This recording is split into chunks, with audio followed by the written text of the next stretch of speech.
Hey everybody, this is Russell Holly with Geek.com, and we have the 2014 Moto X and the Motorola Droid Turbo. They look very similar, they're supposed to act very similar, but their hardware is a little tiny bit different on the inside. We're going to go ahead and boot race them here and then take a quick look at their performance side by side. And as you can see, we've got one that is significantly faster than the other when it comes to booting. The Droid Turbo is already done, and the Moto X 2014 takes a couple more seconds to get there. But curiously, now that the booting is finished, not a whole lot of difference.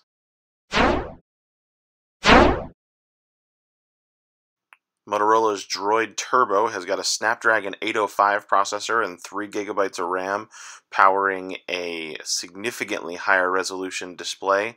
But as you can see, the Snapdragon 801 and 2 gigabytes of RAM in the Moto X 2014 really doesn't struggle at all when it comes to loading applications, performing tasks side by side.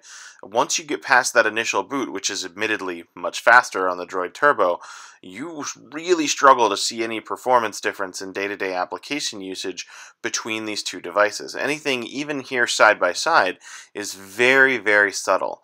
And we've tried loading web pages, we've tried loading games, the performance difference between the two, if there is ever any performance difference between the two, is just incredibly mild.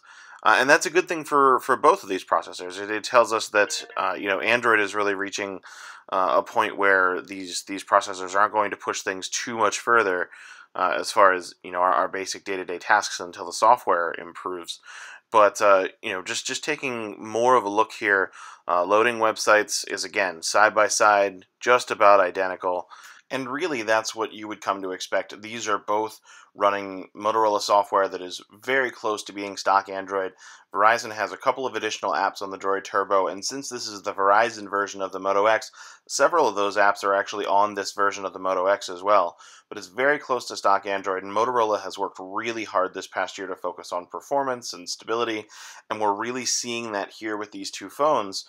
Even though they've got some different internal hardware, their performance is very, very similar when it comes to your basic day-to-day tasks, which are, browsing the web and loading, kind of basic applications to do things.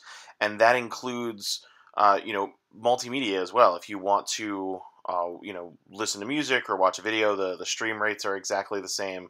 They load things really just as fast when trying to access things on the same network. And there's just not a noticeable difference in performance here, no matter what you do.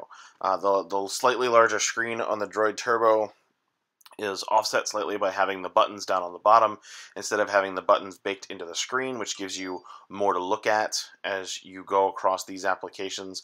But there's a lot of people who prefer having the buttons on the actual screen. We're going to go ahead and load Duet here, which is a game with some pretty significant graphical requirements, and as you can see, the load times are, completely identical. They loaded at the exact same time.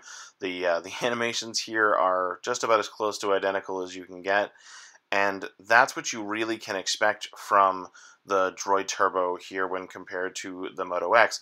We're going to do some deeper dives when it comes to camera quality, but really you're looking at a lot of very similar things from the performance aspects, just using the phone on a day-to-day basis.